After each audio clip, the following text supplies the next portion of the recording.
할렐루야. 자, 한번 옆 사람 손 꽉 잡고 인사합니다. 그리고 이거 찼나 안 찼나부터 확인을 하시길 바랍니다. 나는 손목밖에 안 봅니다, 요즘에. 그리고 손목 안 차면 이거 안 찬 사람은 전부 간첩으로밖에 안 보입니다. 불평 없이 살아봅시다. 평생 감사. 스트레스 아웃. 네, 다 인사하겠습니다. 저는 누구를 만나든 우리 성도를 보면 가장 먼저 보는 게 손목입니다. 이거 안 찼으면 괜히 마음이 섭섭해지고 저분 왜 저러실까 뭐 이런 생각이 자꾸 듭니다. 이래서 마음이 불평이 막 나오려고 그러면 이것 때문에 다 저를 살리기 위해서라도 끼십시오. 할렐루야. 하나님은 우리 교회를 사용하시고 저와 여러분을 축복하실 줄 믿습니다. 1980년대만 해도 사람의 사망의 주요 원인이 바로 세균이었습니다. 그러나 1990년대를 지나 2000년대를 오면서 사람들이 질병이 거의 모두 스트레스에서 시작되고 있습니다. 여러분, 스트레스가 도대체 무엇일까요? 스트레스에 대한 정의는 굉장히 많지만 간단하게 쉽게 이해한다면 외부에서 오는 압력입니다. 다른 말로 표현한다면 내가 심한 고통과 압박을 당했는데 그것이 정신적, 육체적으로 나타나는 압박, 이게 스트레스입니다. 문제는 이 스트레스를 잘 대처하고 스트레스를 해소하지 아니하면 우리의 몸과 마음에 결코 복이 되지 않고 유익이 안 되고 건강도 안 된다는 것입니다. 오늘 말씀은 예수님이 우리에게 하신 말씀입니다. 이 말씀은 예전에 제가 스트레스 아웃 원할 때도 이 본문을 갖고 말씀을 전했습니다. 당시에도 많은 사람들이 외부에서 오는 스트레스로 힘들어했습니다. 그런데 본문 말씀에 보면 우리 예수님은 말씀합니다. 내가 쉼을 주겠다. 내가 안식을 주겠다. 스트레스를 제거시켜 주겠다. 이렇게 말씀하고 있는 것입니다. 오늘 이 자리에 있는 분들 중에서 스트레스가 있는 모든 분들, 우리 예수님이 제거하여 주시고 안식을 주실 줄 믿습니다. 할렐루야. 지난번에는 저는 스트레스 아웃 1을 전했습니다. 그러나 오늘은 스트레스에 대한 한 번 더 설교를 전하려고 합니다. 왜 그러냐면 우리 주님께서 제 마음속에 감동을 주셨습니다. 한 번 더 스트레스 아웃에 대한 설교를 하면 좋겠다. 그것도 가장 스트레스가 많은 시기, 바로 찜통더위 장마철에 하면 좋겠다라는 마음을 저에게 주었습니다. 왜요? 지금은 건들면 폭발합니다. 너무 덥기 때문에 그렇습니다. 그냥 더운 것도 아니고 찜통이기 때문에 더더욱 그런 것입니다. 오늘 말씀을 통하여 여러분 스트레스를 이기시기를 축복합니다. 그러면 스트레스의 원인과 증상이 있습니다. 그것이 무엇일까요? 28절에 보면 이렇게 나옵니다. 무거운 짐진 자들아. 여러분, 이 짐진 자다라는 말은 내가 진 게 아니라는 거죠. 남에게 어떤 짐이 지어지는 것, 또 누군가에 의해서 무거운 짐이 지어졌다는 말이에요. 여러분, 당시 이스라엘 민족들은 로마의 압박으로 스트레스를 받고 있었습니다. 육체적 노동도 했고 심리적 고통도 있었습니다. 그들은 스트레스를 받았습니다. 그런데 이 무거운 짐진자라는 이 단어 자체가 현재 진행형으로 되어 있어요. 이 말은 계속 스트레스를 받고 있었다는 얘기입니다. 추목교연구원에 따르면 사람의 스트레스의 원인을 이렇게 분류합니다. 소음 때문에 스트레스를 받는다는 것이죠. 공기오염, 사람과의 갈등, 공동체 간의 갈등, 또 자존심이 상하거나 오해받는 거, 다 스트레스의 원인이 되고 있습니다. 제가 어제 그저께 한겨레 신문을 봤는데 여름 휴가 때 여자들이 홀로 휴가를 떠난다는 것입니다. 남자들은요, 애 보고 있다는 것입니다. 왜 그러냐 했더니 휴가 때 육아 스트레스나 복잡한 힘든 일상에서 주부들이 가족 싫다는 거예요. 휴가 때까지 가서 가족 뒤치다거리 하겠냐는 거예요. 홀로 휴가. 내가 지금 좋은 거 가르쳐 주는 건가요? 나쁜 걸 가르쳐 주는 건가요? 안 들으면 모를 건데 또 이 설교 듣고 나서 목사님 저는 이번에 홀로 휴가 갑니다. 이런 분들이 안 나오시길. 육아나 힘든 일상이나 인간관계들이 스트레스의 원인이 되고 있었다는 것입니다. 그런데 여러분, 일반적으로 스트레스 지수를 할 때 가장 높은 점수가 100인데 그 100을 어디다 잡고 있냐면 배우자가 죽었을 때 100이라고 표현합니다. 그 다음이 이혼이 73점, 교도소를 가게 됐을 때 63점, 스트레스에 받는 지수라는 것입니다. 법적으로 작은 피해를 당하고 있을 때는 11점, 그리고 내가 질병을 당하거나 부상을 당하면 스트레스 지수가 53이라는 것입니다. 거기다가 내가 은퇴를 하는 경우, 학교를 은퇴하든 뭘 은퇴하든 은퇴를 하게 되면 스트레스 지수가 43이라는 겁니다. 더 재미있는 건 임신하는 것도 스트레스라는 겁니다. 40이라는 거예요. 직업을 바꾸거나 새로운 직업을 시작하는 것도 스트레스를 받는데 이건 얼마 안 하는 것입니다. 3점. 상사와의 갈등 23점, 이사하는데 30점. 참 재밌는 것은 문제는 우리가 스트레스가 하나만 받는 게 아니라 복합적으로 온다는 거예요. 그래서 이 스트레스 지수가 200을 넘어가면 그때부터는 심각해지고 300을 넘어가면 사람은 미친다는 것입니다. 그러므로 여러분, 우리 모두 스트레스를 이해하고 스트레스를 해결하고 스트레스를 제거해야 할 줄 믿습니다. 오늘 본문 28절은 이렇게 말합니다. 수고한다. 이 말은 뭐냐면 육체적으로 고나고 지쳤다. 노동으로 지치고 피곤해진 상태다. 그리고 감정적으로는 용기를 잃고 낙담한 상태, 현재 분사형이라는 말입니다. 이 말은 스트레스를 해결하지 않고 계속 그런 상태가 되고 있다는 말이에요. 지금 현 상태가요. 이스라엘 백성들이. 그래서 하루 종일 피로감을 느끼고 잠을 자도 피곤하고 만성피로, 집중력을 저하받고 우울감이나 짜증이 일어나고 이거 다 스트레스에 나오는 것이라는 것입니다. 작업 능률이 떨어지고 몸도 아픈데 계속 스트레스까지 받으면요, 이 사람 해결 불능입니다. 여기에서 여기저기 아프고 정신적인 고통이 오고 화병이 이어지고 이걸 병원에서는 뭐라고 표현하고 있냐, 의학에서는요 부신피로증이라고 합니다. 목사님, 부신이 뭔데요? 스트레스를 이해하기 위해서 꼭 알아야 될 것이 부신입니다. 저는 목회를 하면서 베레베르 책을 다 읽어요. 이 책에 보면 이런 내용이 있더라는 것입니다. 사람의 몸에는 신장이 있습니다. 여러분, 신장이 여기 있나요? 여기 있나요? 모를 줄 알았습니다. 뭐 여기 어디 있겠죠? 그렇죠? 근데 그 신장 밑에는 엄지손가락만한 요만한 부신이라는 게 있다는 거예요. 뭐가 있다고요? 다른 거 다 몰라도요, 신장 밑에는 부신이 있다는 건 알아야 합니다. 근데 이 부신이 뭐냐? 사람이 스트레스를 받으면 그 부신에서는 호르몬이 나온다는 겁니다. 여기까지 이해했나요? 제가 말하는 거 잘 들으셔야 돼요. 저는 책을 많이 읽고 지금 하는 얘기잖아요. 여러분은 책을 안 보고 듣는 거잖아요. 멍하니 들으시면 안 돼요. 이걸 이해해야 스트레스를 이길 수 있어요. 이때 나오는 호르몬을 뭐라 그러냐면 부신 호르몬. 뭐라고요? 다른 말로는 코티졸이라고 합니다. 뭐라고요? 코티졸. 그래서 코티졸을 뭐라 그러냐면 세로토닌, 엔돌핀 호르몬이 아니라 스트레스 호르몬이라고 그래요. 코티졸. 근데 이 코티졸이 뭐냐? 바로 스테로이드라는 거예요. 여러분, 스테로이드 알아요? 운동선수가 약물을 복용하잖아요. 그때 주사를 맞아요. 그 주사를 뭐라 그래요? 그럼요. 그러면 사람이 스트레스를 받으면 호르몬이 나오는데, 부신 호르몬이 나오는데 그 호르몬의 역할이 뭐 한다는 거예요? 사람의 근육을 강화시켜버려요. 그냥 생각해도 이거 힘들어요. 스트레스를 받는데 온몸이 어떻게 되는 거예요? 그러면 근육이 경직돼 버리는 거예요. 자, 여기까지 이해했나요? 정말요? 그럼 다음으로 넘어가도 돼요? 자, 그럼 한번 생각해 봅시다. 이것도 제가 책에서 본 내용입니다. 의학 박사들이 이렇게 설명해요. 스트레스를 이해시키는데, 동물이 스트레스를 받아요. 어떻게 받아요? 평화로운 초원에 얼룩말이 놀고 있어요. 근데 사자가 뭐예요? 사자가 째려봐요. 노려봐요. 여러분, 노려보기만 해도 스트레스가 생기는 겁니다. 노려봐요. 그때 얼룩말의 뇌는 뭐가 나오기 시작하냐면 스트레스를 받기 시작해요. 뭘 받는다고요? 그러면 이 몸이, 이 스트레스를 받는 이 뇌가 이제 몸에다가 부신 쪽으로 가서 얘기를 해요. 뭐라 그러냐면 너 압박받고 있다. 사자가 너 째려보고 있다. 조금 이따 네 먹을 거다. 이런 겁이 들기 시작해요. 이때 이 얼룩말의 신장 밑에 있는 부신에서 호르몬이 나와요. 이 호르몬이 부신 호르몬, 다른 말로는 코티졸. 그러면 그 호르몬이 나오면 어떻게 돼요? 근육이 어떻게 돼요? 강화가 돼요. 그럼 어떻게 돼요? 여러분, 맞습니다. 이 부신 호르몬은 필요해요. 왜 그렇습니까? 사자가 공격해 올 때 근육이 강화돼 있어야 도망가죠. 이해를 해야 되는데 이걸 진짜. 그리고 사자가 오면 같이 뿌리라도 받아야 될 거 아니에요. 그러면 근육이 강화돼 있어야 돼요? 근육이 흐물흐물돼 있어야 돼요? 그럼요. 이건 생존 호르몬이에요. 여기까지 이해됩니까? 그래서 하버드 의대 생리학 캐넌 교수는 말합니다. 모든 동물은 심한 스트레스 상황에서 부신 호르몬이 급격히 나온다. 그래서 어떻게 해요? 그 호르몬이 분비되면 근육이 어떻게 될까요? 강화가 되니까 도망을 칠 때도 이게 필요한 거예요. 맞잖아요.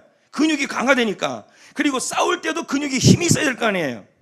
그렇게 하면서 그 호르몬을 뭐 해야 돼요? 소모시킨다는 거예요.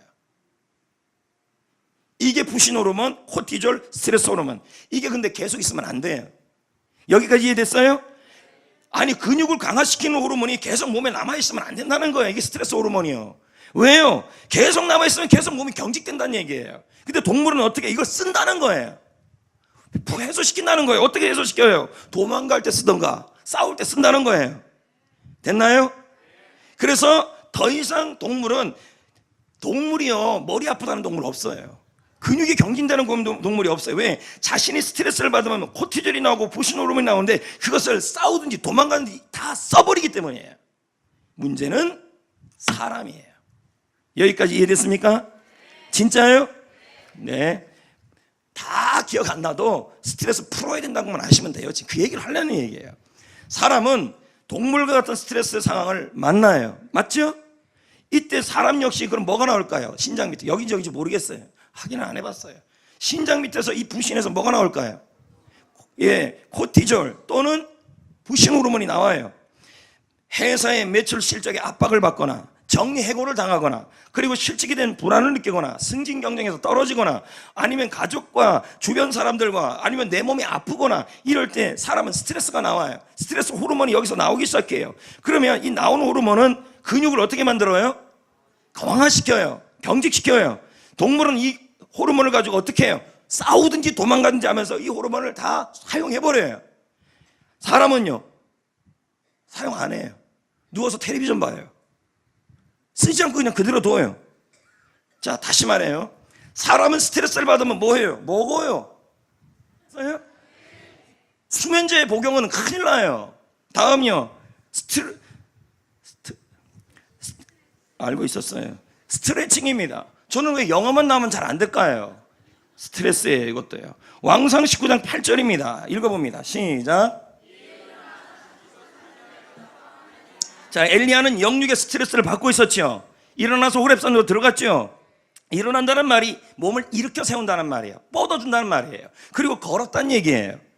자, 이것은 스트레스 해소를 위해서 스트레칭과 운동의 중요성을 설명하고 있는 거예요. 이동환 박사는 말합니다. 자, 아까 제가 뭐라 그랬죠? 스트레스를 받으면 몸에 뭐가 나와요?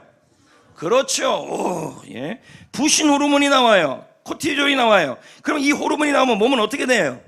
경직돼요. 굳어요. 왜 굳어요? 그 스트레스를 주는 상황과 싸우려고 하고 계속 그러고 있는 거예요. 그래서 동물들은 그것을 싸우면서 도망가면서 몸을 움직이면서 그 호르몬을 풀어줘요. 맞죠? 근데 사람은 안 풀어주잖아요. 그래서 안 풀어주니까 몸이 뭐가 와요? 만성 피로가 오는 거예요. 왜? 계속 몸이 긴장하고 있기 때문에, 그 호르몬이 있기 때문이에요. 그래서 가능한 한 빨리 이 푸신 호르몬을 풀어줘야 돼요. 그게 뭐예요? 바로 운동이에요. 이 점 이해가 돼요? 운동은 몸을 힘들게 하는 게 아니라 오히려 여러분의 부신 호르몬을 풀어주는 역할을 해요. 그것도 힘들다 그러면 바로 스트레칭이에요. 스트레칭이에요. 스트레칭이라는 말은 뭐냐면 신체 부위를 늘려주는 거예요. 이렇게요. 이렇게. 많은 전문가들이 스트레스를 관리하기 위해서 운동하기 싫어하면 최소한 기본적으로 스트레칭은 하라 그래요. 자, 잘 들어보세요. 에드워드 제이콥슨 박사는 말합니다. 이분은 기능의학의 권위자예요. 근데 이분이 이런 말을 해요. 과학적 실험 결과 신체에 있는 근육을 이렇게 완전히 이완을 시켜버리면 이 상태에서는 부정적 감정이 생길 수 없다는 거예요. 왜? 마음과 몸은 연결되어 있다는 거예요. 만약 골격 근육이 완전히 이완만 되면 마음의 혼란과 잡념이 사라진대요. 그래서 스트레칭을 언제 하라 그러냐면 아침에 일어났을 때 자기 전에 꼭 하라 그래요. 왜? 근육이 이완이 되면 마음의 혼란과 잡념이 사라져요. 그럼 뭐예요? 잠이 와요. 아멘 안 할 줄 알았어요. 이동환 박사는 계속 말합니다. 이분이 쓴 책들이 다 좋아요. 근데 이런 말을 해요. 근육을 이완시키면, 자, 근육을 이완시킨다는 건 스트레칭이에요. 자, 운동하기 싫은 사람은 스트레칭이라도 해야 돼요. 근데 운동하면 더 좋아요. 왜요? 부신 호르몬을 다 해소시켜버리는 거예요. 오케이? 걷기라도 해라는 말이에요. 그러면 근육을 이완시키면 근육세포의 대사가 달라지고 혈액순환이 좋아지는데 특히 몸의 변화는 뭐와 연관이 일어나면 마음의 변화에 연관을 시킨다는 거죠. 왜 자꾸 이걸 하라 그러냐면 이걸 이완시키면요 마음도 평안해진다는 얘기예요. 이해돼요? 그래서 특히 그래서요 사람의 이 몸의 자세는 감정 상태에 영향을 주는데 우리 성도들 보면요 앉을 때 이렇게 앉는 분들이 있어요. 이런 자세. 또 걸어갈 때도 보면 이렇게 어깨가 쭉 늘어지는 사람들이 있어요. 100% 그 사람 마음은 지금 부정적이에요. 왜요? 몸의 이 형태의 이완 상태가 근육 경직 상태가 바로 뭐로 나타나냐면 마음 상태에 영향을 줘요. 그리고 얼굴 있잖아요. 얼굴이 심각해갖고 이렇게 표정이 지불한 표정이 있잖아요. 지금도 앉아있는데 막 이러고 있는 분들이 있어요. 이런 분들은 지금 마음 상태 안 봐도 비디오예요. 우울, 불안, 불평 그게 꽉 차 있는 사람들이에요. 그래서 이걸요 끊어줘야 돼요. 뭔 말인지 알아요? 이 근육이 경직되어 있는 것을 끊어주면 이걸 뭐냐면 이게 스트레칭이라는 거예요. 이걸 풀어주면 근육이 어떻게 돼요? 이렇게 하면 이완이 돼요. 그러면요 근육이 편안해질 거 아니에요. 그럼 마음은요 중요한 원리라니까. 이거야. 이 꼬리를 올리는 거 있잖아요. 의도적으로 이 꼬리 올리는 거 있죠. 예? 그리고 어깨 근육, 특히 어깨 근육 이렇게 풀어주는 거 있죠. 이게 마음 상태에 변화가 오게 만들어놔요. 스트레스 받으면 제일 많이 영향을 받는 게 어디냐면 머리하고 어깨예요. 이거 안 풀고 계속 스트레스 받으면 어떻게 됩니까? 안 풀면요 계속 스트레스 더 심해져요. 나중에는 부신 피고증이 와요. 이만 더 회복이 안 돼요.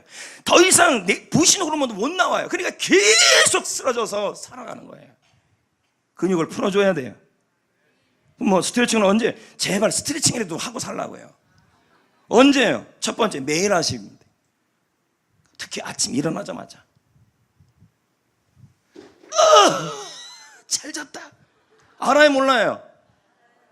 일어나자마자 욕부터 하지 마시고 일어나자마자 맥주부터 찾지 마시고 하여튼 100에 100이면 이 사람 오래 못 살아요.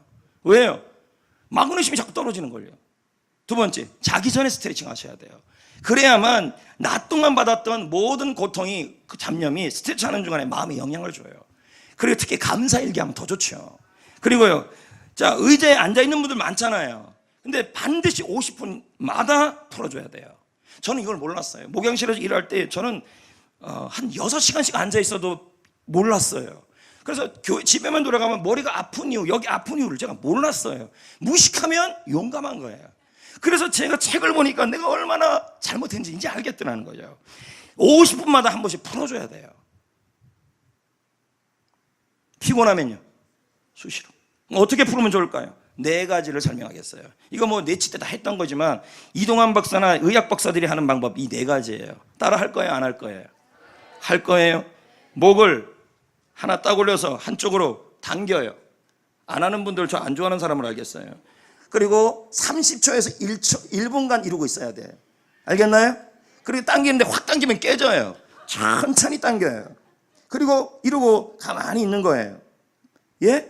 어렵지 않잖아요. 오늘 분위기 아주 좋아요. 또 반대로요. 이렇게 해요. 반드시 30초에서 1분이에요. 됐나요?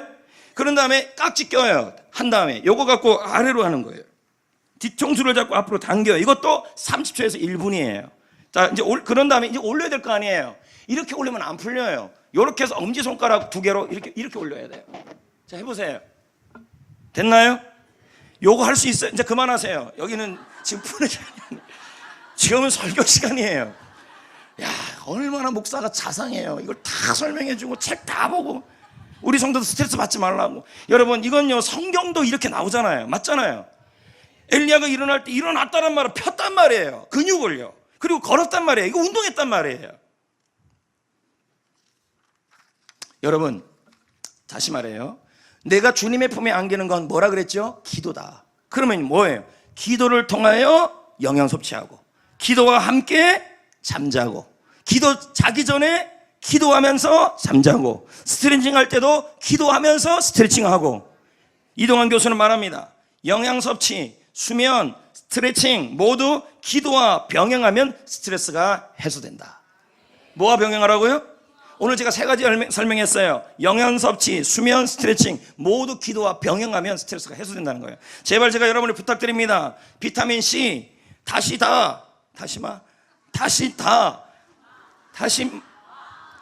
마. 와, 엄청 스트레스 되는가 봐요. 다시 마. 그 다음에 유산균 직접 만드는 거 있잖아요. 그게 제일 좋아요. 그런 거 뭐 마그네슘 뭐 이런 거 주로 드시란 얘기죠. 그리고 가능하면 제가 좋아하는 것만 안 드시면 돼요. 알겠어요? 라면 뭐 이런 거 전부요. 그리고 잠도요. 자기 전에 충분하게 이완하고 스트레칭하고 자면 잠이 잘 와요. 할렐루야. 자, 이렇게 하면서 주님께 품에 안겨야 하는 것입니다. 또 하나는 뭐냐면 안긴다는 게 뭐냐면 예배를 통해 주님의 품에 안길 수 있어요. 이사야 66장 10절 11절에 보세요. 읽어봅니다. 시작. 예루살렘을 사랑하는 자들이여. 자, 그 성읍과 함께 기뻐하라는 말은 문맥을 통해 본다면 예배를 말해요. 그러면 이 예배가 어떻게 표현하고 11절에요. 너희가 젖을 빠는 자와 것 같이 그의 위로하는 품에서 뭐 한다고요? 그러면 주님과 함께 기뻐하고 성전에서 기뻐하는 것은 주님의 품에 안기는 거라는 거예요. 교회 와서 예배 드리는 거 이게 뭐라는 거예요? 주님의 품에 안겼다는 말이에요. 예배는 하나님의 품에 안기는 거라는 거예요. 할렐루야. 예배는 하나님 품에 안겨야 돼요. 특히 어떤 예배예요? 모든 예배가 다 그렇지만 특히 주일 예배예요. 주일 성수예요. 예배당에 와서 예배당에 앉아서 예배 드리면서 기뻐하며 예배 드리는 사람에게는 하나님의 품에 지금 안겨 있는 거예요. 그래서 주님의 주일 성수는 주님께서 우리에게 뭘 주시는 거예요? 바로 힘을 줘요. 출애굽기 24장 12절을 봅니다. 너는 여섯 동안 제7일에는 일하라 쉬라. 주일날에는 쉬는 거예요. 주일은 어떤 날인데요? 주일날을 통해 스트레스를 풀라는 얘기예요. 힘을 얻으라는 얘기예요. 주님 품에 안기라는 거예요. 그래서 예배당에 올 때 주님의 품에 안긴다는 마음으로 오셔야 되는 거예요. 그러면요, 주일은 어떤 날인데요? 하나님이 복을 주는 날이에요. 창세기 2장 3절은 말합니다. 하나님이 그 일곱째 날에 뭘 하셔요? 여러분, 월화수목금토 다 똑같은 날이 아니에요. 모든 날이 똑같지 않아요. 특별히 일곱째 날 주일은 하나님이 복 있는 날로 정하셨어요. 고로 주일에 나오지 않는다고 안으면서 복을 원하는 사람은 말도 안 되는 말이에요. 이게 복 받을 수가 없어요. 주일날 돈 버는 거 아니에요. 주일날은요. 그리고 주일날은 뭐 하는 날이에요? 재충전 받는 날이에요. 마가복음 6장 3절에 너희는 따로 한적한 곳에 가서 잠깐 쉬어라. 예수님은 한적한 곳에 가서 제자들을 보고 잠깐 쉬라 그랬어요. 여기서 정기적으로 한적한 곳에 물러나 쉬면서 영적으로 재충전 받으라는 말이 되는 거예요. 여러분, 인생은요, 열심의 문제가 아니에요. 공급의 문제예요. 비행기가 연료 공급받기 위해 잠시 멈추잖아요. 쉬잖아요. 안식은 단순히 쉬는 게 아니라 재충전 받는 날이에요. 예배 시간에 은혜를 받아요. 예배 시간에 재충전을 받아요. 그래서 주일은 복 있는 날, 복 받는 날, 은혜 받는 날, 재충전 받는 날. 단순히 집에서 쉰다고 스트레스가 없어지는 게 아니에요. 제가 그랬잖아요. 집에서 움직이지 않고 누워 있어 보세요. 부신 호르몬이 더 쌓여요. 주일날 가서 운동해 보세요. 괜히 성도가 주일날 가서 어디 놀러 가보세요. 긴장돼요. 부신 호르몬 더 나와요. 속 편하게 주일날 오는 게 제일 나아요. 내가 오늘 너무 강하게 얘기했나요? 성도가야 주일날 가서 일해보세요. 그 장사하면서도요, 장사는 좀 될지 모르지만 여기는 호르몬이 계속 나와요. 부신 호르몬 계속 쌓여요. 몸은요, 스트레스 더 받아요. 차라리 속 편하게 주일날 드리고 내 직장과 일터를 하나님께 맡겨서요. 할렐루야. 아멘. 작게 나올 줄 또 알았어요. 여러분, 다시 한번 말해요. 속 편하게 주님께 맡기시고. 인생은 쉼의 문제예요. 쉬지 않으면 어떻게 6일을 또 달려갑니까? 주일날은 와야 돼요. 이 일을 멈추셔요. 주일날은 온전히 하나님과 함께 교회에서 성도들과 교제하면서 하루를 보내야죠. 집에 가서 또 성경적인 교제를 나누고요. 여러분, 예배를 통하여 주님의 품에 안기는 거예요. 맞죠? 예배예요. 주일 예배. 또 하나 주님의 품에 안기는 예배가 있어요. 그게 뭐예요? 지난주, 그지난주 계속 얘기한 감사예요. 왜요? 시편 50편 23절에 감사로 제사라 그랬어요. 감사가 예배라는 말이에요. 그럼 보세요. 우리가 예배할 때 하나님 품에 안긴다 그랬죠? 고로 우리가 감사할 때 하나님의 품에 안기게 된다는 말이 되는 거예요. 내 걱정거리를 맡기면 스트레스가 없어져요. 그래서 스트레스가 올 때 뭐 하면 안 돼요? 우리 지금 뭐 하고 있어요? 뭐 하면 안 돼요? 불평하지 말고 뭐 하면 돼요? 감사하면 주님의 품에 안기는 거예요. 좋은 거들은 말합니다. 포털 사이트 조사에 따르면 직장에서 생겨나는 스트레스의 제일 원인은 동료들의 불평이다. 웰보인도 말합니다. 불평은 우리의 상황을 개선시켜주는 효과가 없다. 그것은 우리의 길을 크게 오염시키고 우리의 행복과 편안함에 피해를 준다. 불평이 그렇다는 거죠. 불평을 들으면 스트레스가 더 가중되고 불평을 하면 스트레스를 더 많이 생기게 된다는 것입니다. 그러나 불평 대신에 뭐 하자고요? 감사해요. 감사는 예배예요. 주님의 품에 안기는 거예요. 감사하면 예수님의 품에 안겨요. 그러면 스트레스가 해소돼요. 한스 셀러 박사는 스트레스에 관련한 대가입니다. 그분이 말하기를 감사가 스트레스를 없애는데 가장 핵심적 역할을 한다가 그게 고백이에요. 데보라 노빌도 같은 말을 해요. 감사는 스트레스를 완화시키고 건강을 증진시키고 면역계를 강화시키며 에너지를 높이고 치유하는 역할을 한다. 댄 베이커 박사도 말합니다. 인간은 고마움과 두려움과 스트레스를 겸하여 가질 수 없다. 제가 지난주 심리학 얘기했잖아. 상호 제재 원리. 하나의 감정은 하나의 감정밖에 못 가져요. 내가 스트레스 받고 두려운 마음이 들 때 절대로 그때 뭐 해야 되냐? 감사를 떠올리면서 예배하면 주님의 품에 안겨요. 그러면 어떻게 해요? 주님이 그 스트레스를 해소시켜 주시고 스트레스 주는 문제를 해결해 주는 거예요. 감사는 하나님 품에 안기는 거예요. 우리는 추수감사절까지 불평 없이 살아보기 계속 하고 있죠? 다시 한번 강조합니다. 불평 여러분도 계속 사용합시다. 21일 한 번도 안 할 때까지 해봅시다. 알겠어요? 완주하는 분들에게는 이걸 드리겠습니다. 성공 완주증을요. 보여주세요. 네. 성공 축하증 적어드리겠습니다. 우리 교회에서 적어받는 분들은 커피 공짜 뭐 이런 거 생각하고 할까 말까 생각 중 할까 말까 합니다. 지금요. 성공 축하증 드릴 겁니다. 적어받는 분 보통이 아닌 사람들입니다. 지금 맨날 일이잖아요. 지금 현재 우리는요. 여러분 아니에요? 맨날 하루. 두 번째, 감사일기를 씁시다. 주보 별지 지금 다 들어가 있고요. 오늘 스티커 다 제공될 겁니다. 그리고 감사일기 다 나갈 거예요. 셀별로예요. 여러분 셀 리더가 사줘야 돼요. 여러분 돈으로 사야 돼요. 감사는 제사 아닙니까? 예배 아닙니까? 예배하는 데 쓸 것을 남에게 빌려서 남에게 공짜로 하지 마시라고요. 여러분이 드려야 돼요. 정신과 의사 안주환 박사는 말합니다. 자신의 스트레스 해소법으로 매일 밤 자기 전에 감사일기를 사용하고 있다고 말하고 있습니다. 감사일기를 쓰면서 스트레스를 없애고 있다고 그는 고백하고 있습니다. 감사일기 중요합니다. 다음요, 감사 걷기 계속 하십시오. 네? 그러면 스트레스 받을 때 스트레칭 할 때도 뭐 하면 좋아요? 아이고 죽겠다 이래야 됩니까? 그럼 뭐라 그래야 돼요? 감사합니다 그래야 돼요. 하여튼 스트레칭 할 때 죽겠다고 하시면 안 돼요. 하는데 아이고 죽겠다 이게 아니라는 거예요. 그럼 진짜 죽어요. 알겠나요? 그 다음 네 번째, 지금 잘 따라오고 있나요? 매일 감사를 말로 표현해야 합니다. 하루에 감사 몇 번? 50번. 감사복지, 주보별지에 다 들어가 있어요. 말로 감사, 속으로 하지 말라고요. 표현하시라고요. 그 다음에 어려운 환경에서도 감사, 생활 속에 감사, 사소한 것에 감사, 모든 것에 감사하는 거예요. 리더에게 감사, 뭐 했으면 감사, 식사했으면 감사, 뭐 했으면 감사, 구체적으로 감사할 대상을 잊지 말고 감사.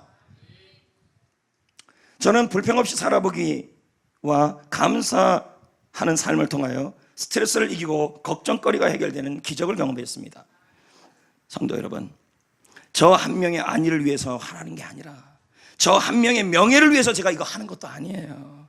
오직 하나님의 교회와 하나님의 영광과 이 지역과 새가족과 선교를 위해서 저는 체면 다 버렸어요.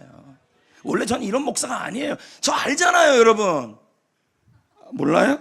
이제 말씀을 맺겠습니다. 오늘 세계는 스트레스 공장과도 같습니다. 긴장, 경쟁, 불안, 공포, 낙심 넘칩니다. 이제 스트레스를 피할 수 없는 시대가 됐습니다. 그러나 여러분, 예수님은 쉼을 약속하고 있는 것입니다. 예수의 품에 안겨야 돼요. 뭐로 안겨요? 기도와 예배입니다. 뭐 함께 기도해요? 영양 보충, 수면, 스트레칭. 여기에 보신탕 있어요 없어요? 영양 보충에 없잖아요. 그렇죠? 네, 그 다음에 주일 성수 감사를 통하여 계속 하나님의 품에 안기시기를 축복합니다. 그리고 이제부터 불평 없이 살아보기도 계속 꾸준하게 하시기를 부탁드립니다.